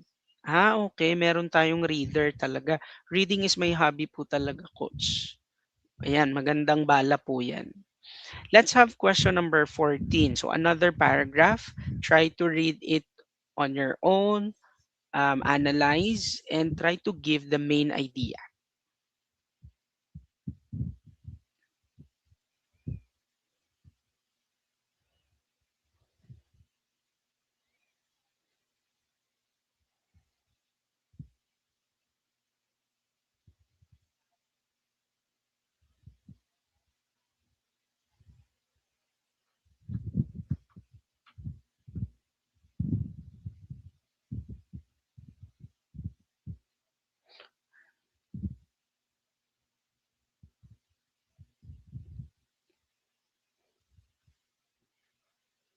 All right. So for number 14, I'm just confused kasi merong mga iilang sumasagot ng okay, number 13 pa lang pala sila. So number 14 po tayo. Let me read the short paragraph. So, high unemployment affects both the economy and society. So, families experience financial strain while consumer spending decreases. Governments may introduce job programs to create employment opportunities and stimulate growth. So, yun po yung paragraph.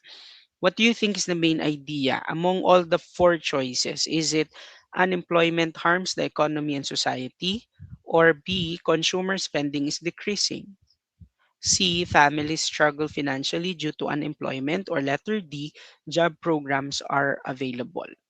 So letter D, madaling i-eliminate. Families struggle financially due to unemployment? Not necessarily, hindi naman yun yung focus.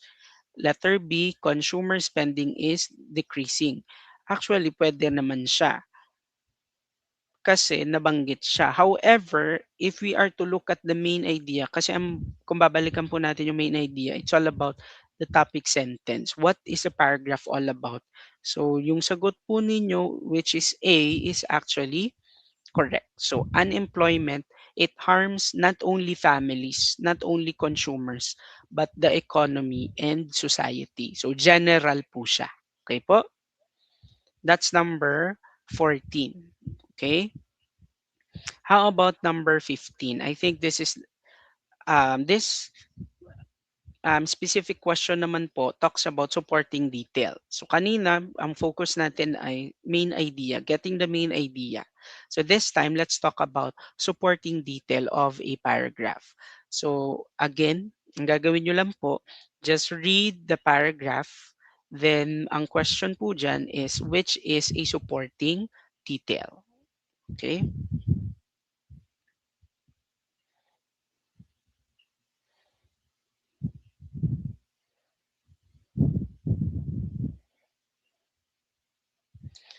Merong mga mabibilis pong magbasa ha, in fairness. Kasi may sagot na agad. So part po yan ng ating general concept or topic which is reading comprehension, no? May mga ganong tao talaga.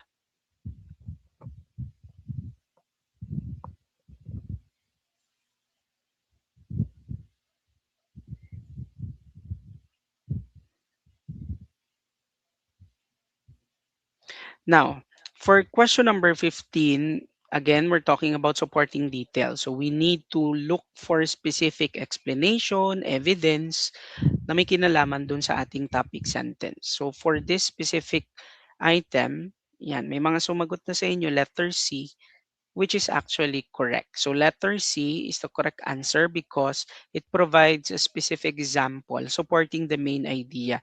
Ano po ba yung pinaka main idea?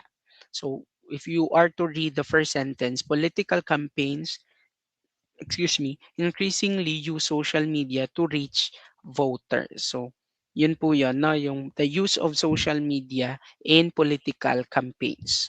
That's the main idea or the topic sentence. Now, paano yun ma-justify? Anong supporting detail? So, letter C, which is platforms like Facebook and Twitter allow instant messaging and engagement. Kasi yung letter A, social media is important in campaigns, parang pasok po siya kay topic sentence. Letter B, political campaigns reach more voters. Eh, yun nga po yung justification natin. And letter D, young voters are the most active online, which is, I think, sa dulo na siya binanggit and kumbaga unnecessary na siya. So, supporting detail for the topic sentence, appropriate, pinaka-appropriate ay letter C. Yan. Another question for supporting detail. So, meron po ulit paragraph, identify ano yung correct or appropriate. Kasi tama po kayo, may nababasa ako, um, nalilito or parang pare-pareho ang choices, no? Which is actually true. But again, go back to what I've mentioned earlier that when we talk about supporting details, these are justifications, specific examples, or specific na mga ideas na may kinalaman kay topic sentence.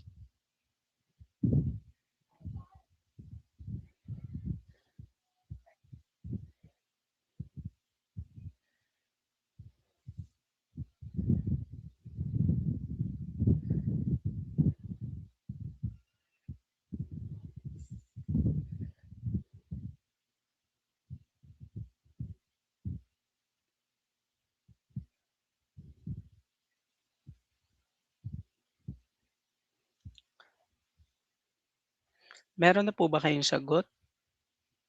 Ayan, meron na.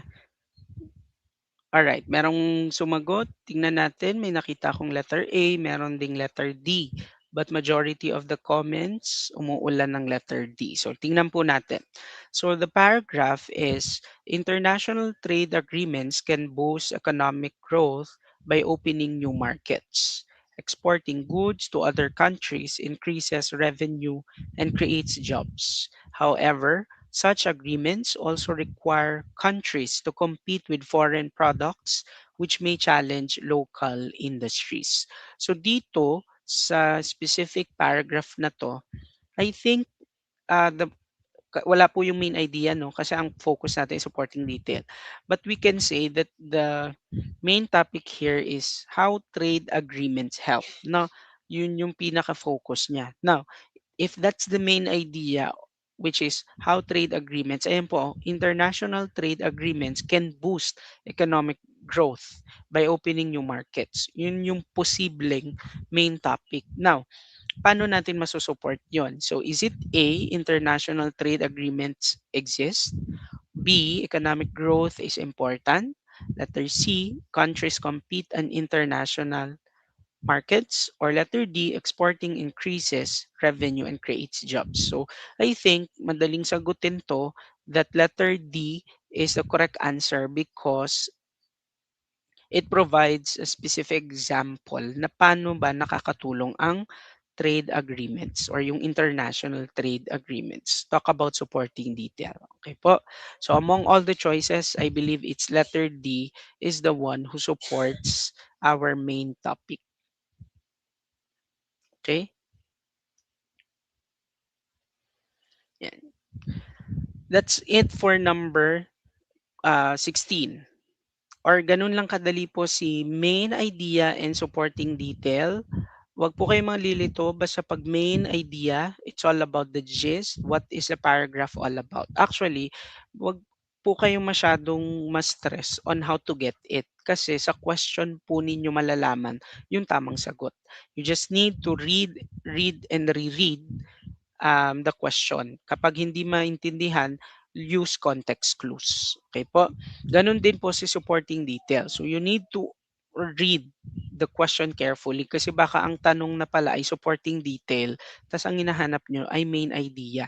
So kagaya niyang kanina, meron pong part na ang hinahanap niya ay main topic nasa supporting detail na tayo. Okay? So yun po. Just read the question carefully. So that's it for main topic and supporting details. Again, ulitin ko, main topic, the general idea, supporting detail, specific ideas. So, merong general and specific, yun po yan.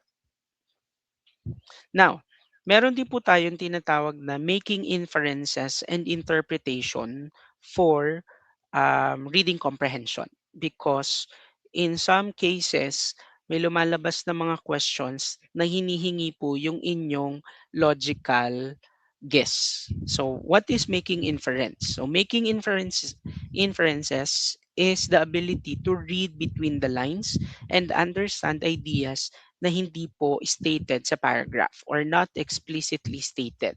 On the other hand, we have the word interpretation. So this word naman is the ability to understand the meaning, implication, or significance of a passage or a statement. So in our exam, these skills test whether kaya nyo bang gumawa ng conclusion on your own, understand implied meanings, yung hindi naka-state doon sa paragraph, kaya nyo bang ibigay, and make judgments based on given information. So ito po yung tatlong yon yung pinaka-summary. So, draw logical conclusion, understand implied meanings, and make judgments. Yung lahat po yon, making inferences and interpretation po yun. Okay? Now, meron akong konting tips or key points para masagutan ng maayos kapag ang tanong ay about making inferences and interpretation. Number one, the answer is not directly stated in the passage. Kailangan nyo pong unawain. You have to create your own interpretation, conclusion because again, hindi sinasabi sa passage kung ano yung sagot. Okay? Number two, look for clues, context, and logic. So, parang nabanggit ko kanina, if medyo naguguluhan, yan, gumamit ng context clues. Okay? Next, avoid choices that are too extreme. So, kapag naman nasa choices na kayo, ano dito yung, learn to eliminate. Yun pinaka-summary po natin dyan. Yung mga extreme, unrelated, or contrast doon sa passage, tanggalin na agad for you to focus doon sa pinakamalapit na sagot. Okay, yun po yung minimin ko dito na talk about choices, try to eliminate yung mga unnecessary choices. And of course, lastly, use cause-effect reasoning, tone. Tone po is the author's attitude. Paano ba sinulat nung author yung paragraph, yung isang poem, baka kasi may poem po kayong mabasa, or examples to guide your inference or yung pinaka-guess ninyo or conclusion. So those are just some of my tips para masagutan po ninyo ang making inferences and interpretation. And don't worry, medyo confusing lang siya pero kapag binasa nyo ng maigi yung tanong at yung choices, medyo kaya naman siyang sagutan. So medyo ano po 'to ha, moderate to average itong question natin for 17, 18, opo, 17 and 18 question. So ang gagawin niyo po dito, read the passage carefully and choose the best answer. So read the paragraph and answer the question, what can be inferred? Ano ba yung pwede nating maibigay na conclusion? Yun po yung sinasabi ng inference. Okay? What can be inferred? Sige po, I'm going to give you time.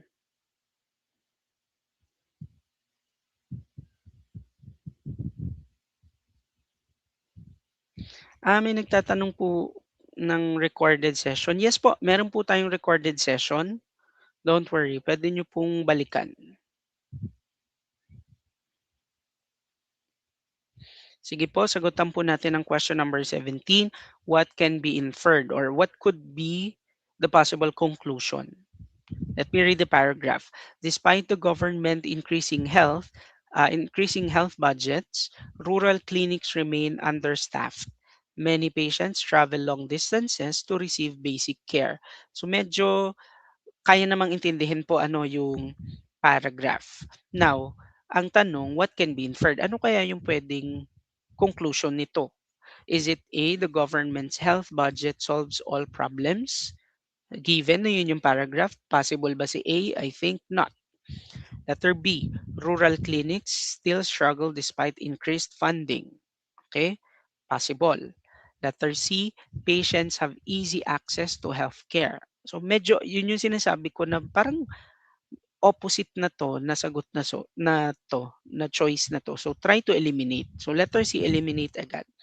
Clinics are overstaffed in rural areas. So eto medyo pasok siya. However, talk about pinaka-conclusion, ito po kasi ay nabanggit na do'n, clinics remained understaffed.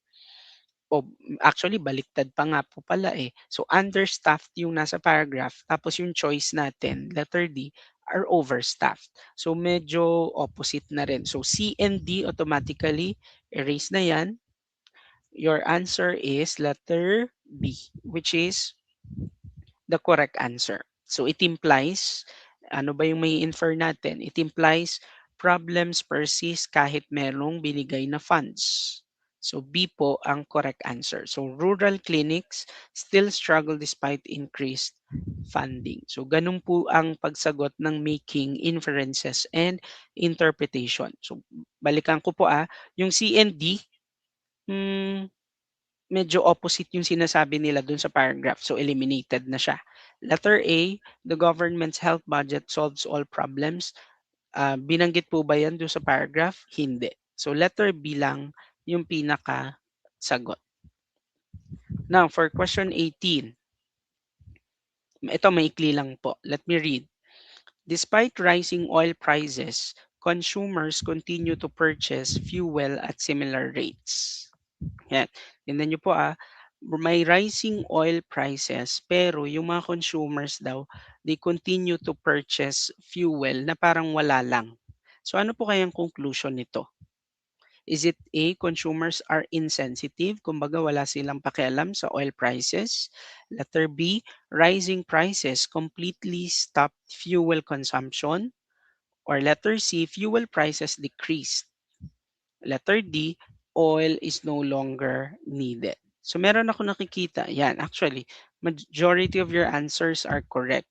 Pero let's try to eliminate. Alin ba dyan yung pwedeng burahin na option? Yan, tingnan nyo po, yung letter C at yung letter D, eliminate natin siya kasi hindi siya pasok. Fuel prices decreased and nakalagay nga po rising oil prices. Oil is no longer needed. Paano nasabi yun? Consumers continue to purchase nga po at similar rates. So C and D, mali agad.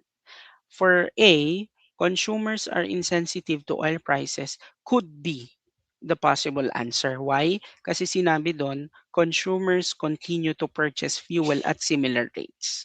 Yung B po, rising prices completely stopped. Hindi naman yun yung sinabi kasi despite kahit tumataas na raw yung oil prices, yung consumers, yung paggamit nila continuous pa rin at similar rates. So I think yan, majority of you are correct. It's letter A. So it implies consumers are willing to pay kahit mahal yung oil.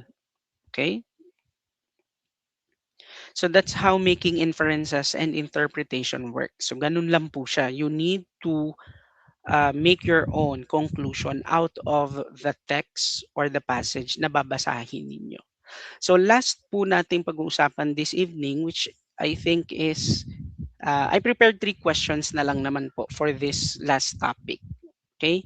Nabanggit ko na po ito kanina, vocabulary. So when we talk about vocabulary in context, it refers to the ability to determine the meaning of a word or phrase based on how it is used in a sentence or passage. Kumbaga may mamimit po kayo dito mga unfamiliar words. Okay? Tapos aalamin nyo po kung ano yung meaning niya. So, merong cases na nasa paragraph siya, babasahin nyo sa paragraph, tapos sa question, based sa sentence na to, binanggit yung word na to. Anong ibig sabihin niya? Okay? So, may ganun po sa Filipino, may ganun din sa English. So, punta po tayo dito. Since nabanggit ko na po, no, vocabulary, meron kayong mamimit na mga words na unfamiliar to you. You just need to give the correct meaning of it. So don't worry, may choices po kayo. So for this specific question, the direction goes like this. Choose the meaning of the underlined word as used in the sentence. So for question number 19, the committee reached a consensus after hours of discussion. Okay? Ano po kaya ibig sabihin ng consensus in this sentence? Is it A, disagreement, B, vote, C, decision, or D, uncertainty? Sige po, type your answer. What do we mean by the word consensus?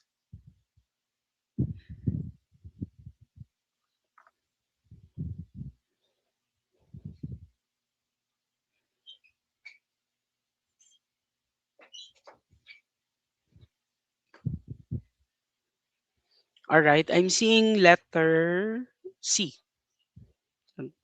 Tingnan po natin kung yun yung tamang sagot.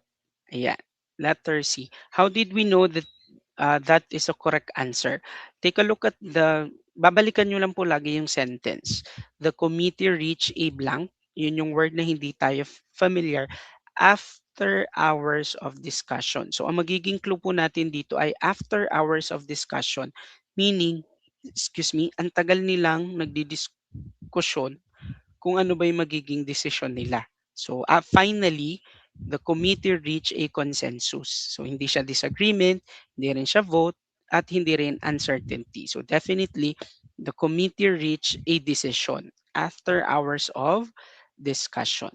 So, ganun po yung sagot natin ng vocabulary in context. Yan. That's number 19 po, no? Let's have number 20. I think this is the second to the last question for tonight, since it's already 9:13. So the question is, the new policy aims to alleviate poverty in urban areas. So the underlined word, which is I think unfamiliar, or baka iba sa inyo alam po yung meaning nito, ano po kaya ibig sabihin ng alleviate?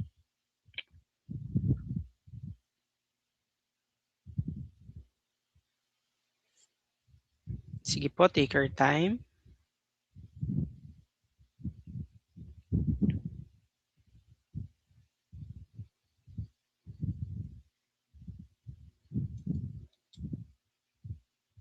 Yan. So the word alleviate here, tingnan niyo po, the new policy aims to blank poverty in urban areas. Since merong ini-implement na policy, merong problem. So I think letter A, worsen, is not the correct answer. B, eradicate, totally tanggalin siya, eradicate, which I think is impossible. Kasi new policy pa lang siya na na itatry to, yun nga po, alleviate poverty in urban areas. So I think eradicate is somehow ambitious. Letter C, ignore. Yun nga po yung gagawin, which is to alleviate poverty in urban areas. So ignore is not the correct. So I'm trying to eliminate.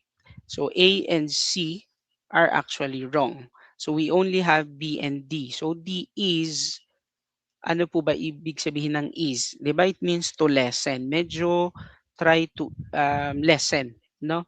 So between the two, which is eradicate and ease, I believe that letter D, which is ease, is the correct answer for the word alleviate. So when we talk about alleviate, it means to lessen. Okay po? So meron po sa inyo sumagot. Ayan, may mga B, may mga D, but majority naman ay letter D. Okay. Yan, very good. May word po kasing aim. Actually, yun yung sinasabi ko kanina, no? The new policy aims to lessen or ease. Very good. I think this is the last question po for tonight. Talk about vocabulary in context under reading comprehension. No? So, reading comprehension pa rin siya kasi babasahin nyo po yung word or sentences rather. So, question 21. The senator's proposal was met with skepticism by public. So kahit hindi nyo po basahin yung sentence, as long as na-meet ninyo yung word na skeptic, may idea na po kayo agad, no po? Yan, kagaya niyan, may mga nababasa na akong choices, sagot nila ay, ayan, may word pa. Letter B, doubt.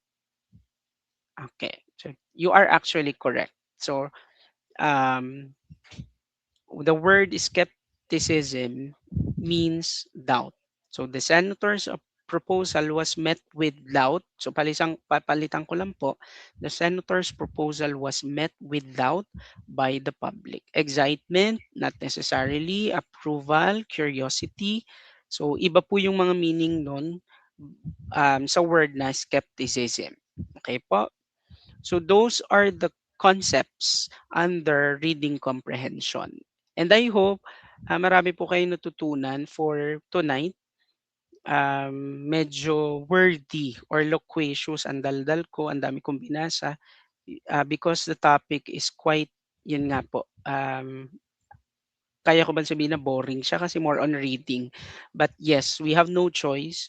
Yun po yung kailangan nating gawin. Just try to read, analyze, the questions. Yun po yung huling bilin ko sa inyo. Try to read and reread para mas maintindihan po yung question. So that's all for today. God bless you po sa inyong CSE journey. Ayan, since may mga nababasa na rin po ako, thank you so much po sa inyong lahat. And kung wala na po kayong questions or concern, you may leave this meeting po. Thank you so much.